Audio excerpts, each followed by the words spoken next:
So how can we take a really basic recipe and turn it into something that looks epic and exciting? Something that looks creative and interesting to watch, and how can we do all of that shooting completely handheld using only a phone? Well, in this video, I'm going to show you exactly how. It's coming up.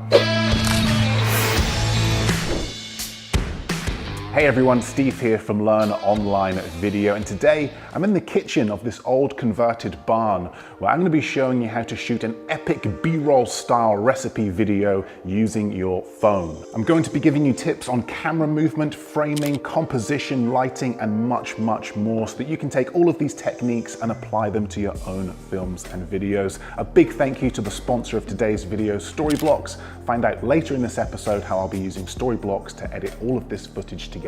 Helping me on this shoot today is my good friend Sean Williamson, a graphics designer, drone pilot, and all-round top bloke. Sean is in no way a chef by any stretch of the imagination, but that doesn't matter because today's challenge is to take the most basic recipe imaginable, spaghetti hoops on toast, and turn it into something that looks much more exciting, shooting only on a smartphone, completely handheld. I'm going to walk you through this shoot step by step, and then at the end of this video, we're going to edit all of this footage together into a sequence using music, color grading, and sound effects to see what results we get. As always, all gear used in this video will be linked in the description below, but with all that out of the way, let's jump straight into this tutorial, starting with location. Now, location is really important when it comes to recipe shoots because we want our audience to be able to see what's going on. Kitchen islands work great for this. We want to put our camera deep in the action. If our subject is stood at a worktop with their back towards the camera, it's going to be much harder to see what's going on.